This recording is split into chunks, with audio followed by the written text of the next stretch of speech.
Unique comics की दुनिया channel पेश करते हैं मनोज कॉमिक्स में भूत प्रेत तंत्र मंत्र जादू टोना सीरीज का रोमांचक कॉमिक्स खून सनी दौलत दूसरा और अंतिम भाग। प्रस्तुत कहानी को पूरा जानने के लिए भाग 1 की वीडियो देखें और मेरे चैनल को सब्सक्राइब करें। आपका सपोर्ट ही है मेरी हिम्मत।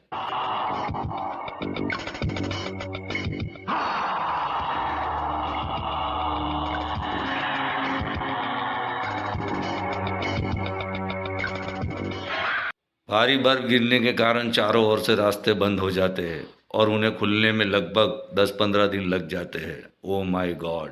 नाश्ते की टेबल पर लगता है हम लोग यहाँ 10-15 दिन के लिए कैद होकर रह जाएंगे। कैद नहीं, आप लोग यहाँ मेहमान हैं और वैसे भी आपको 15 दिन तो यहाँ रहना ही था। बस तूफान के कारण अब आप हवेली से बाहर नहीं जा सकेंगे। तभी खटखट खटखट। ये कैसी आवाज़ है? कोई हवेली का दरवाज़ा खटखटा रहा है। मैं बाहर जाकर देखता हूँ। कुछ क्षण बाद। नमस्कार, मेरा नाम विजय खन्ना है। मैं आर्टिस्ट हूँ। प्राकृतिक सौंदर्य के चित्र बनाने इन पहाड़ियों में आया था कि तूफान में फंस गया। अगर तूफान रुकने तक यहाँ पनाह मिल जाती तो। ज़रूर, तूफान रुकने तक तुम यहाँ हमारे मेहमान बनकर रहोगे। शुक्रिया। विजय से सबसे अधिक प्रभा प्रभावित हुई थी। कुछ ही घंटों में वह दोस्त बन गए थे। प्रभा से सारी बात जानकर तुम्हारे चाचा जी ने बड़े रहस्यमय ढंग से अपने रिश्तेदारों को यहाँ एकत्र किया है।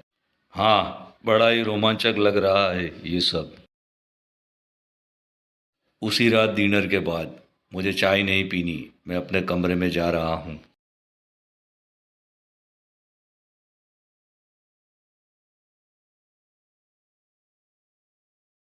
आज आपका बेटा कहाँ है लता बहन? वह सो रहा था इसीलिए उसे नहीं लाई।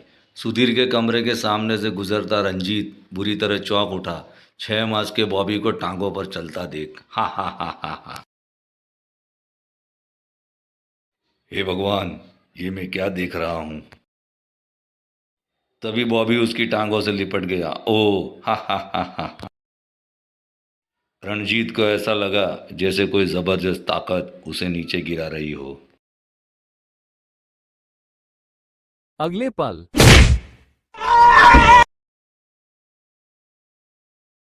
उधर हॉल में ई ओ ये कौन चीखा? ये तो रंजीत की आवाज थी। आओ देखते हैं। उफ ई हे भगवान। रंजीत। ऐसा लगता है जैसे किसी जानवर ने इसकी गर्दन खाई हो। कुछ देर बाद वे पुनः हॉल में थे। रंजीत का खून किसने किया? जब रंजीत की चीख सुनी गई हम सब इसी हॉल में मौजूद थे। चौधरी साहब, मेरा विचार है रंजीत का कत्ल आपकी जायदाद के लिए हुआ है। क्या मतलब? जितने वारिस कम हो गए जायदाद उतनी ही ज़्यादा हर एक के हिस्से में आएगी। तुमने मुझे उलझन में डाल दिया है। मैं अपने कमरे में जाकर सोचना चाहता हूँ। और उस लाश का क्या होगा? अगर तूफान रुक गया तो सुबह पुलिस को खबर कर दी जाएगी, वरना उसे बर्फ में दफन कर दिया जाएगा। और बेहतर रहेगा कि आप लोग आराम करें।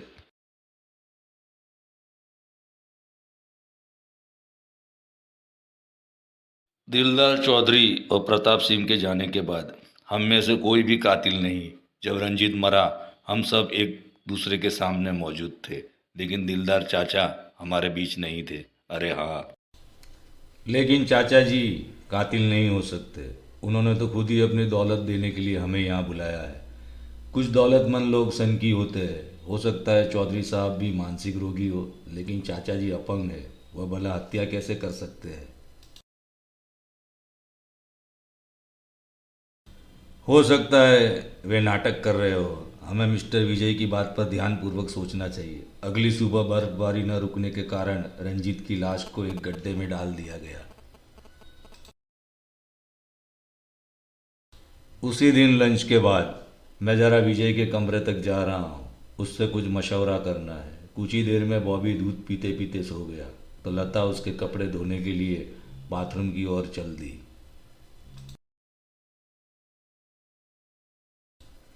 प्रभा उस वक्त अपने कमरे में लेटी उपन्यास पढ़ रही थी कि अचानक दरवाज़ा खुलने की आवाज़ सुनकर चौंकी।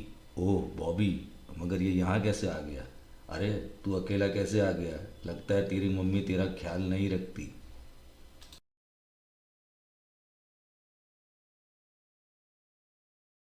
खैर हम दोनों थोड़ी देर खेलते हैं। अचानक बॉबी का चेहरा विकृत होने लगा। हा हा हा ई। प्रभा ने घबरा कर उसे अपने ऊपर से हटाना चाहा, लेकिन आई। सुधीर थोड़ी देर पहले विजय के कमरे में जाकर बैठा ही था कि आई। ओह ये तो किसी महिला की चीख है, शायद लता की। वो दोनों फौरन बाहर की ओर दौड़े। क्या आपने भी चीख सुनी है? हाँ, चीख की आवाज़ प्रभा के कमरे से आई लगती है। थैंक गॉड ये लता की चीख नहीं थी। प्रभा के कमरे का दृश्य देखकर सब जड़वंत खड़े रह गए थे। उफ, ओ गॉड, हे भगवान। एक बार फिर सब बड़े हॉल में एकत्र हुए। विजय की बात ही ठीक लगती है। हम में से ही कोई दौलत के लालच में ये सब हत्याएं कर रहा है, लेकिन कौन? मैं और प्रताप सिंह हॉल में शतरंज खेल रहे थे। हम दोनों एक दूसरे की बेगुनाही के गवाह हैं। मैं विजय के साथ उसके कमरे में था और मैं बाथरूम में कपड़े धो रही थी। मैंने तो प्रभा की चीख भी नहीं सुनी थी। अगर ये सब बेगुनाह है तो फिर ये कत्ल कौन कर रहा है? क्या हवेली में कोई भूत घुस आया है? मुझे तो तुम ही कातिल लगते हो चौधरी, क्योंकि इस बार भी हत्या के समय तुम किसी की नज़रों के सामने नहीं थे। दिलदार चौधरी के प्रश्न का किसी के पास उत्तर नहीं था। सबको चुप देख तुम सब लोगों एक बात कान खोलकर सुन लो। अब अगर हवेली में कोई और कत्ल हुआ तो मैं बाकी बचे हुए लोगों को इसी तूफान में हवेली से बाहर निकाल दूंगा। लेकिन चाचा जी चुप रहो। मुझे अपने फैसले पर अब दुख हो रहा है। काश मैंने तुम लोगों को यहाँ ना बुलाया होता। आपकी सेहत के लिए ज़्यादा जोश ठीक नहीं है। कृपया आप अपने कमरे में चलकर आराम करें। सभी अपने अपने कमरों में चले गए थे। आधी रात के समय बाहर तेज बर्फीली हवाएं चल रही है। दिलदार चौधरी को चेक करना चाहिए। सर सर, यह सोचकर वह कमरे से बाहर निकल आया। अगर कोई मुझे इस तरह चोरी से ऊपर जाते देख ले तो मुझे ही कातिल समझेगा। जैसे ही वो ऊपर पहुंचा, धाड़, उफ।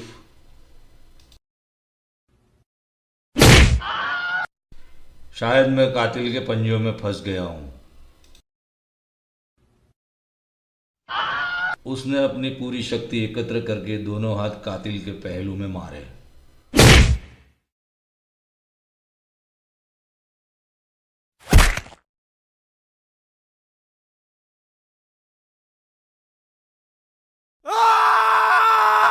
अचानक पूरी हवेली एक चीख से गूंज उठी। ओ, ये तो दिलदार चाचा की चीख है।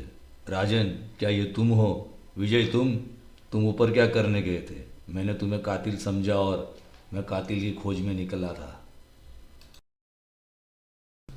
तभी प्रताप सिंह हॉल में प्रविष्ट हुआ। कौन चीखा? फिर कोई कत्ल हुआ है शायद। चीख दिलदार चाचा की थी। प्रताप सिंह तुरंत ऊपर के कमरे की ओर दौड़ पड़ा। चलो हम भी देखते हैं। दिलदार चौधरी के कमरे में। चौधरी साहब, चाचा जी, ओ नो, मैं तो इन्हें ही कातिल समझ रहा था। तभी सुधीर और लता भी अपने बच्चे के साथ वहां पहुंच गए। क्या हुआ? चाचा जी भी चले गए? सुधीर, नहीं। अचानक प्रताप सिंह उनकी ओर घूमा। तुम सब लोग नीचे चलो, मैं तुमसे बात करना चाहता हूँ। चलो, हम भी तुमसे कुछ पूछना चाहते हैं। नीचे हॉल में आकर सब बैठ गए, लेकिन प्रताप सिंह खड़ा रहा। तुम ही लोगों में से किसी ने मेरे मालिक को मारा है। कातिल या तो खुद सामने आ जाए, वरना मैं तुम सबको मार डालूंगा। क्या बक रहे हो? तुम खुद भी संदेह से परे नहीं हो सकता है ये सारे कत्ल तुम ही कर रहे हो। मैं बरसों से मालिक की सेवा करता आ रहा हूँ। मैं भला उनकी जान क्यों लूँगा? दौलत के लिए इंसान अपने मालिक को तो क्या, बाप को भी कत्ल कर देता है। क्या पता तुम चाचा जी की दौलत पर कब्जा करना चाहते हो। चुप रहे कमीने। उफ ई। राजन तुरंत ही उठा और धाड़ आ। साले, नौकर होकर हाथ उठाता है, मैं तेरा खून पी जाऊंगा और मैं भी तेरी गर्दन तोड़ दूंगा। यह क्या पागलपन है राजन। होश में आओ प्रताप सिंह, यह समय आपस में लड़ने का नहीं है। छोड़ दो मुझे, ये व्यक्ति ही मेरे मालिक का कातिल है। जिस समय चाचा जी की चीख उभरी थी, यह मेरे साथ इसी हॉल में था। मैं इसके बेगुनाह होने की कसम खा सकता हूँ। ओह, लेकिन क्या मैं पूछ सकता हूँ कि तुम दोनों आधी रात को हॉल में क्या करने आए थे? हम दोनों कातिल की तलाश में यहाँ आए थे और गलतफहमी का शिकार होकर आपस में लड़ बैठे थे। अचानक प्रताप सिंह नीचे बैठकर बच्चों की तरह रोने लगा। हाय मालिक, किस जालिम ने तुम्हारी जान ले ली। बूहू बेचारा, इसे सचमुच चाचा जी की मौत से आघात लगा है। धैर्य रखो प्रताप सिंह, मौत हम सब के पीछे पड़ी हुई है। हमें मिलकर कुछ सोचना चाहिए। मुझे लगता है हम सभी मारे जाएंगे। सुबुक सुबुक। काश मैं अपनी पत्नी और बच्चे को लेकर यहाँ ना आया होता। प्लीज़ आप सब निराश न होकर धैर्य से काम लेते हुए अपने बचाव की तरकीब सोचें। मेरे मस्तिष्क में एक तरकीब है। हम सब इसी हॉल में एक दूसरे की नज़रों के सामने रहे। इस तरह हम में से कोई एक दूसरे के लिए मुसीबत नहीं बन सकेगा। अगर किसी को किसी ज़रूरत से जाना भी हुआ तो हम में से एक उसके साथ जाएगा। संभव है इस तरह इन खूनी वारदातों का सिलसिला थम जाए। ये तरकीब अच्छी है, कोई किसी को धोखा नहीं दे सकेगा और तूफान रुकते ही हम यहाँ से निकल चलेंगे। सब इस तरकीब पर सहमत हो गए और वहीं हॉल में बैठे रहे। लेकिन कुछ ही देर हुई थी कि उआ उआ। क्या हुआ इसे? दूध की शीशी खाली हो गई है, इसीलिए रो रहा है। दूध तो किचन में है, मैं अभी लेकर आता हूँ। ठहरो, मैं भी तुम्हारे साथ चलता हूँ। कुछ खाने पीने का सामान भी ले आएंगे। ठीक है, दो आदमी जाए, यही अच्छा है। वो दोनों चले गए तो विजय उठते हुए बोला, मैं उन दोनों के पीछे जा रहा हूँ। प्रताप सिंह हम में से सबसे अधिक संदिग्ध व्यक्ति है। दूर रहकर उसकी निगरानी करना चाहता हूँ। यू आर राइट विजय। बच्चा लगातार रोए जा रहा था। लता उठकर उसे बहलाने लगी। नाना चुप हो जा बेटे, बहुत भूखा है बेचारा। अचानक बच्चे ने रोते रोते मुंह से ढेर सारा दूध निकाल दिया। वाह बे, अरे इसने तो उल्टी कर दी, आपके सारे कपड़े गंदे हो गए। उफ। आप ज़रा इसे पकड़े, मैं बाथरूम जा रही हूँ। हाँ लाइए। वहाँ वहाँ। चुप हो जा बेटे, मम्मी अभी आ जाएगी। बाथरूम में आकर लता ने पहले अपनी साड़ी पर लगी गंदगी साफ की, फिर हाथ धो रही थी कि आई उफ, ये किसकी चीख है? वो दौड़कर बाहर आई। ई वहाँ वहाँ। लता ने पहले अपने बच्चे को उठाकर छाती से लगाया, फिर पागलों की तरह चीख उठी। आई। उसकी चीख सुनकर विजय दौड़ता हुआ वहां आया। क्या हुआ? ओ राजन, सुबक सुबक। प्रताप सिंह व सुधीर भी वहां आ पहुंचे थे। Oh my God. उफ, राजन भी गया? मगर कैसे? तुम दोनों तो इसके साथ थे। लता ने रोते हुए उन्हें राजन के अकेले रह जाने का कारण बताया तो प्रताप सिंह ने क्रोध से विजय को देखा। तुम्हें जासूसी करने की क्या ज़रूरत थी? यही राजन और लता के साथ क्यों नहीं रुके? मैं शर्मिंदा हूँ। मैंने तो समझा था कि राजन और लता एक दूसरे के सामने रहेंगे।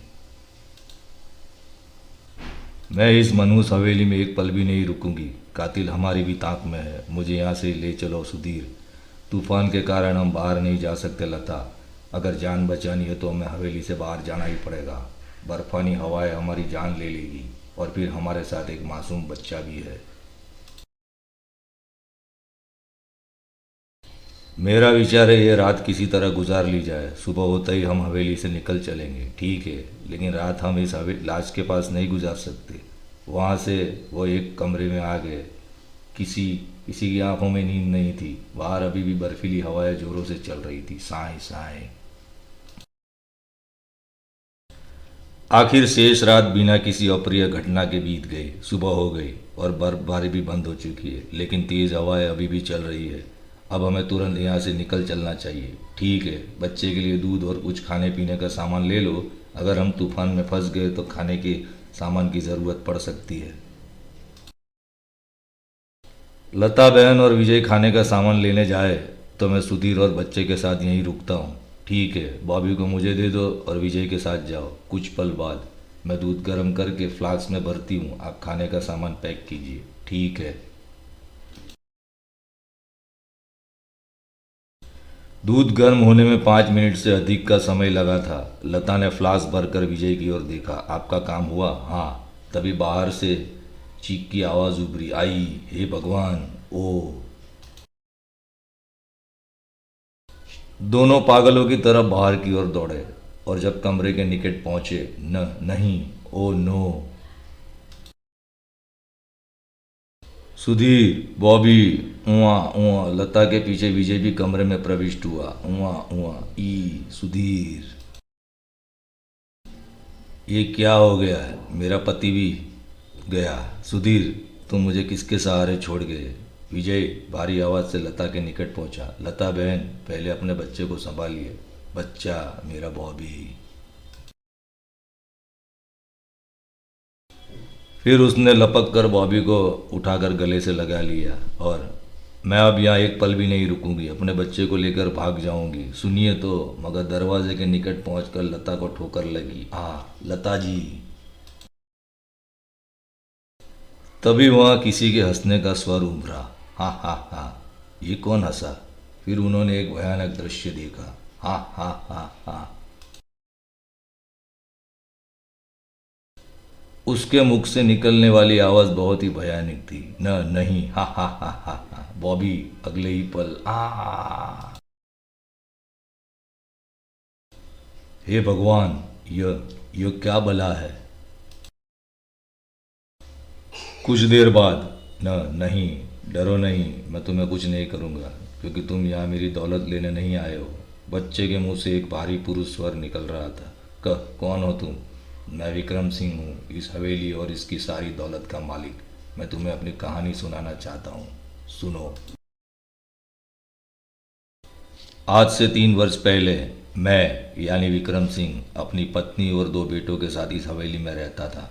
शहर का जीवन मुझे पसंद नहीं था, इसलिए मैंने एकांत स्थान पर यह हवेली बनाई थी और अपनी सारी दौलत समेटकर अपने परिवार के साथ यहाँ रहने लगा था। हमारा जीवन बड़े मज़े से गुजर रहा था। आप ये हलवा तो खाइए। पहले मेरे बेटे को दो। नहीं डैडी, पहले आप। हाँ डैडी। एक दिन यहाँ तेज़ बर्फानी तूफान आया और सारे रास्ते बंद हो गए। उसी तूफानी रात को दिलदार चौधरी नामक दरिंदा हमारे दरवाजे पर आया। मैं तूफान में गिर गया हूँ। रात गुजारने के लिए जगह दे दीजिए साहब। अंदर आ जाओ भाई। तूफान कई दिनों तक जारी रहा और दिलदार चौधरी हमारे साथ ही रहता रहा। उसने मेरे बच्चों से दोस्ती कर ली। अजय भैया, देखो मेरा घोड़ा कितना तेज चलता है। मेहमानों को घोड़ा नहीं बनाते, मूर्ख। मुझे और मेरी पत्नी को वो भला आदमी लगा था, इसलिए हम उसे काफ़ी सम्मान देने लगे थे। दिलदार भैया, ये पराठा लीजिए। बस भाभी, बहुत खा चुका हूँ। लेकिन वह भला आदमी नहीं था। आज इन सब की आखिरी रात है।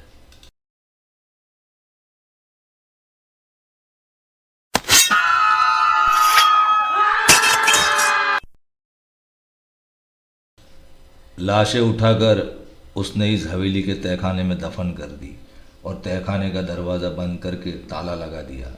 अब इस हवेली और यहाँ की सारी दौलत का मालिक मैं हूँ।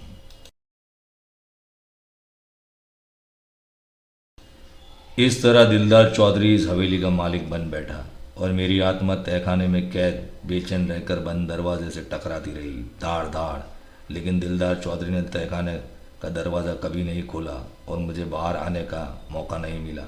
फिर 30 वर्ष बाद अचानक रंजीत ने वह दरवाज़ा खोल दिया और मेरी आत्मा आज़ाद हो गई।